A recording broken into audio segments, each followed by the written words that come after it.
Hello, friends. You are watching or listening, depending on the platform of your choice, a brand new episode of the Green New Perspective podcast. Yes, we go video and audio, so you can watch our podcast on YouTube or listen to our episodes on Spotify, Google Podcast, Apple Podcast, or wherever you're streaming your podcast. We are basically everywhere. And what this podcast is about? Well, we are bringing some amazing guests from all over the climate tech space who are here to introduce us to their technologies aimed at combating climate change. And in today's episode, we are talking about the transportation industry and how we can address the carbon emissions from diesel engines. We know that they are integrated in global economies, but they pose a significant environmental threat. And when we are mentioning this topic, we are usually talking about EVs as a part of solution. But my guest today, BJ Johnson from a company called ClearFlame, is here to offer us something different. His technology is aimed at decarbonizing diesel engines and can be implemented immediately. It doesn't need any additional infrastructure. So if you want to learn about that, stay tuned and enjoy.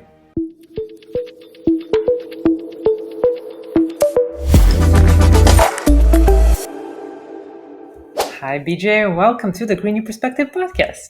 Thank you for having me. So can you give me and our audience a short introduction? Tell us a bit about your background and how did you end up working in this clean tech space? Absolutely. So I'm BJ Johnson. I'm co-founder and CEO at a company called ClearFlame Engine Technologies. I'm an engineer by training, so the technology that became ClearFlame had originally been my graduate research out at Stanford University in California. Started the company back in 2016, wherein we moved to the Chicago area shortly after, and we've been growing it here since. What ClearFlame does is modify traditional diesel engines. So think the big engines that are in, semi-trucks or larger power generators. We modify those to use low carbon fuels. So applications that aren't ready for an electric vehicle that still need the diesel engine, we can provide that performance need, but we can do it without relying on petroleum diesel fuel, which means we can not only be low carbon for customers, more importantly, in these commercially oriented sectors, we're actually low cost for customers as well. And what sparked your interest in developing this cleaner alternatives for heavy duty engines? The professor who became both Julie and my thesis advisor, Chris Edwards, out at Stanford, he would always talk very eloquently about there being two sides of the energy problem. That yes, of course, we have to achieve sustainability, we have to drive down carbon emissions, but also the fact that there's basically nothing in the world that's more correlated with quality of life than access to energy. And so if we're going to improve global quality of life, particularly in the global south, we're going to have to increase energy consumption. There's no way around it. And so those two things appear to be at odds. We have to increase energy consumption, yet become more sustainable. And that's where this idea of decarbonizing the diesel engine came in.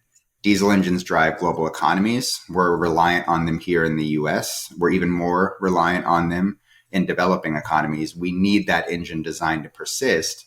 But diesel fuel contributes about 5 gigatons of CO2 every year. So it's about 12% global CO2 emissions. So that was the idea. How do we do something about an engine we need, but the fuel being the problem, and actually addressing that with a technology that no one was talking about yet? We were still living in a world where we were either going to use diesel or EV, but there was nothing in between. There's a huge range of applications that need something in between, and that's a market need we wanted to meet. And how does your tech actually works? And how successful is it? Yeah. So the way the technology works, I'm always happy to go into as much detail here, but it's basically a higher temperature combustion process. So we change a little bit of the plumbing, the way that the air and the exhaust moves in the engine. We kind of redirect those flows to make them hotter. We make a few other modifications to the engine and then a lot of controls changes. But really that amounts to only about 5% of the parts. So we work with professional diesel engine rebuilders to change about 5% of the parts of the engine. And then you can make this engine run on a lower carbon fuel. And that goes to your question about how successful it is. The proof is in the pudding, so to speak. Like it does everything the diesel engine does today. We're able to match the torque and the power and the efficiency, even sounds the same, which is not always a good thing. Diesel engines are a bit loud, but it is a diesel engine in every sense of the word. And that's what allows us to be on the road with customers today, pulling 80,000 pounds, running 23 hours a day because you can just refill it quickly with a liquid fuel, doing everything the diesel truck was doing in that application before. That's what we're most proud of. We're not asking customers to change the way they get their business done to use something that is much lower carbon, at least 50% today on a pathway towards net zero emissions by this Mhm. next decade. How does the cost of operating ClearFlame engine compares to a traditional diesel one? At ClearFlame, we're deploying the trucks under a leasing model right now. So we go to customers and we say, well, first take a step back. About half the big trucks you see on the road are leased as opposed to owned. So it's about 50-50. There's plenty of people using that business model already. We go to them, to the fleets and say, hey, what are you paying today to move your goods when it comes to the truck and the maintenance and the diesel fuel? We'll take that and we'll beat that price point by a little bit. We'll be able to offer someone a discount. And of course, that depends on how heavy their loads are and what miles per gallon they get. But it really is an apples to apples comparison. Like whatever you're getting on diesel, we can beat that. And we can do that at no risk to the customer. So we don't ask for any money up front. They just pay us per mile as they go. Again, a rate lower than diesel. And we're providing them the truck, the maintenance, and if they need it, the fuel as well. You mentioned that when we talk about achieving net zero, we are usually relying on EVs, so let's say biofuels. So, how do you market your tech? Yeah, it's a great question. So there's two ways in which I think it's important to talk about ClearFlame's technology that really differentiate it from everything else. One is we do have the ability to be a bridge technology in the sense that we are a technology that works today. We use all of the same supply chains as a traditional diesel engine. We use all the same technician training as a diesel engine. We use infrastructure that's extremely similar to that of a diesel engine. We're able to keep all of that in place today. So I think when it comes to marketing it, saying we can have an impact with our solution today is one of the big differentiators. Contrast that with EVs, which work pretty well in passenger cars today, but for an EV truck, that's about 60 to 90% more expensive to own over its lifetime, including reduced electricity costs. So you can't put something that is 60 to 90% more expensive into a business that has 3 to 5% net margins. So that's the first aspect of the answer. We can have an impact today. But the second aspect is we're not actually asking anyone to take a step back on their sustainability goals to adopt this bridge solution. In other words, it's not a bridge to nowhere. It's a bridge, I think, that continues indefinitely. The fuels we use today are actually lower carbon on average than a typical grid electron today. So we're actually lower carbon per mile than that EV truck today. And the fuels we're using are actually decarbonizing faster than the grid and have a pathway to having net negative CI scores, carbon intensity scores, which effectively means that every mile you drive, you're having the net impact of pulling greenhouse gases out of the atmosphere. So if you can be better today, easy to adopt today, and carbon negative in the future, I think that is a full spectrum of what you need to disrupt the market now, transform the market now, more importantly, but persist indefinitely as part of a sustainable future. And what challenges did you have while developing the tech and while scaling it? Challenges while developing, of course, developing technology is always hard. So there's a lot of technical challenges that we've had to overcome to get to the point we're at today, actually operating with customers. I think some of the bigger challenges during the development phase is proving that this technology matters. This is not something people have heard of. They've heard of diesel, they've heard of EV. So where do you fit in? The questions that we've just been talking about. There's had to be a lot of education around that. And it's a market that can be a little bit resistant to change. I mean, look at EVs. If you rewind 10, 15 years, everyone was saying EVs were a dumb idea and Tesla was going to fail. But now that Tesla is the most valuable car company in the world, everyone is making EVs as well. I think ClearFlame is going to have to play on that similar kind of market transformation curve. In terms of the challenges with scaling, we are still kind of early growth stage startup of about 45 people. So it's a lot of people wearing a lot of hats, and we have to just continue getting better at customer support, customer service, scaling up our sales. We've proven the tech works. Now we are literally in the scaling phase of it. Can we turn 1 to 10 to 100 to 1,000? And that becomes as much a commercial strategy exercise as a technical challenge one. And when we talk about widespread adaptation, might government policies play a role? Very good question. Certainly, government policies could play a role. Now, one of the things that I think is ClearFlame's strength is that we're not actually really reliant on government policies today. Like our engines are not subsidized in any way. And while the growth of the biofuel sector had been subsidized for a while, all subsidies at the biofuel level, at least for ethanol, are gone as well at this point. So we exist in an unsubsidized world, which means we're not super sensitive to government policy. That said, I do think intelligent government policy can help us. For example, rather than mandating people adopt EVs, we can incentivize people to adopt lower carbon solutions. I think that's an easier policy to sell to the market because it allows customers to choose what makes sense for them.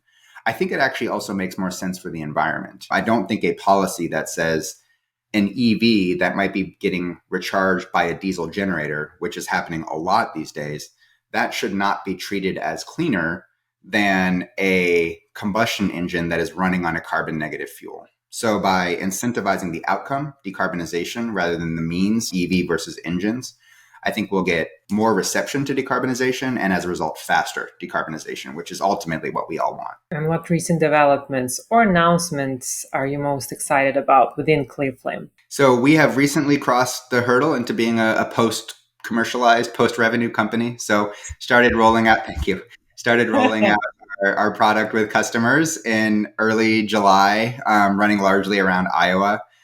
So we're excited to say, hey, we're actually deploying the trucks full time to customers and making money on them. My ask to the audience is always, we're looking for like-minded fleets. I think there are a lot of customers out there that want to do something good to lower their carbon intensity. No one is out there saying, I want to leave the world a worse place environmentally. But if your choice is do something about carbon or keep your business afloat because your margins are very thin, of course you're going to choose the latter, and no one should be demonized for that. People that are looking to do that right thing and yet haven't found an economically viable way to do it, that's the kind of customers that we're looking to work with. And I think there's a huge value that we offer those customers because then they're allowed to become market leaders and go to all of the big brands of the world, the Nikes and the IKEAs, to be able to say, hey, we can move your goods sustainably and we don't have to charge you more for it. That's a really powerful message in a market that is missing that voice today. And do you have some feedback that you can share since you've partnered with some of the fleets? And did they have any prejudice since this is a new tech? There's always some prejudice for new tech. I think really what it comes down to is, they're really evaluating, does it do everything my diesel engine did today? And so a lot of the things that we learn about our trucks have nothing to do with the technology at all. So, for example, in the trucks, there's something called the rear end ratio, which is what converts the engine motion into the wheels turning. That can vary truck to truck. And if you give the customer the wrong rear end ratio, again, standard diesel truck spec, it will not give them the performance they're used to. So we've had to actually learn that and change it on the fly. Customers also care about what color the truck is. Nothing to do with our technology, but something that you shouldn't get wrong. So a lot of the feedback is about, hey, this is like fundamentally working, but you should have done X, Y, and Z different because that would have been easy to do. And that's been good learnings for us because the customer is right. Those are things that are easy for us to do, and we can do a better job actually figuring out in advance what exactly do you want your truck to look like, because that's the same question any diesel OEM would be asking them to. And well, you started the company yourself. So what with my advice co-founder, would you give? Well, yeah, with your co-founder, yep. What advice would you give to someone who wants to follow your path and enter this clean tech space? I would actually apply this advice even more broadly than just the clean tech space, which is just go ahead and do it. The worst thing that can happen is that the company will fail. That is the most likely outcome for any startup, right? But at the end of the day, that really is the worst thing that can happen. And regardless of whether you succeed or fail, you're going to learn so much more doing that than you would if you were, going into a consultancy or working at a large company. And there's nothing wrong with those careers as well. But if you want to be an entrepreneur, the best thing that you can do is try, because the worst thing that happens is that you fail and then you're smarter the next time you try to start a company. That's the broadest advice I would give. And then specifically on clean tech, I would really encourage people to think more about the entrepreneurial routes. When we were starting ClearFlame, one of the questions was, do we want to go work for one of the big engine companies and just try to convince them to do that? And it's really hard to change traditional industries and energy is about as traditional an industry as there is out there, it's hard to change from the outside. It's not because they're bad people or bad companies. It's just because they have established business models that have worked for decades. So the onus is on us as entrepreneurs and innovators to show that something else can work and then help them adopt it. So especially for clean tech, if you do want to see change, I really don't think there's any alternative close to proving that you can make that change happen yourself. And do you feel that adaptation of change has actually changed now since, let's say, before the pandemics? Because I feel like clean tech has become more mainstream than it was then. You're right. A lot happened kind of around the 2020 election that made clean tech popular again. These things do go in cycles. Ultimately, it's driven by what the financial markets want. Back in 2008 to 2009, everyone thought clean tech was going to be a really, really great investment thesis. By 2013, 2014, everyone thought it was a terrible idea. By 2020, everyone thought it was the greatest idea we've ever had. Now we've come back to earth a little bit. So it will be in those cycles. I think that's one of the ways in which being an entrepreneur is important because you can ride out those cycles. I am not evaluated on my quarterly analyst report that a CEO at a Fortune 100 company would give. Now, I'm still evaluated on my performance, but it's on, VC funding cycles of 12, 18-month funding increments. And so it allows you to ride out some of those faster paced market fluctuations. I do think there's also a lot of geographic variation of that. You see a lot more willingness to take on entrepreneurship on the West Coast and in the Northeast. But that's just, I don't think that has anything to do with a different set of people there. It's simply, there are just more examples and it's more normal out there. Mm-hmm. And I am encouraged to see it's becoming more and more of a normal thing here on the Midwest as well, because anyone can do it. And actually, we need entrepreneurs around the country because the types of problems that people focus on solving on the West Coast are not the same as the type of problems that need to be solved in the Midwest. And so we're going to need all of that to solve energy because energy is a global problem. And ideally, where would you like to see your company in 5 years in this whole heavy duty truck space? Yeah, I think when I want to see ClearFlame in 5 years, at that point, I want to see us making the transition to being a public company. We'll be profitable at that point, but we need to scale ourselves up. I think more broadly than that, I want to see the vision of ClearFlame really taking off. So I don't want it to just be ClearFlame trucks. I also want to see ClearFlame engine technologies and off-road equipment like backhoes and tractors and mining rigs and power generators. I also want to see other incumbents, kind of following in our footsteps. So just like Tesla showed GM and Ford and others that, EVs were a good idea, I think ClearFlame is going to set that example for Daimler and Volvo and PACCAR and Cummins to say, hey, you guys can do this too. And I'm excited to see more companies using our technology, not just us, based on what we've been able to prove about the market, that customers fundamentally want the performance of a diesel engine. And there's a way to do that with a low carbon fuel. And since this is a relatively short conversation, where can people learn more about you, your partners, ClearFlame? Our website is www.clearflame.com. We're most active on LinkedIn. So follow the company, follow me on LinkedIn is always very much appreciated. And if you ever have thoughts, don't hesitate to reach out. So much of ClearFlame's support today has been grassroots of people just being passionate about this idea and driving conversations like this so we can have more awareness of it. So I'm always grateful for those opportunities and to learn more from other people out there and what they're experiencing in this market today. Well, thanks, BJ. We're here to help and, amplify your voice as much as we can. Thank you so much. I appreciate that.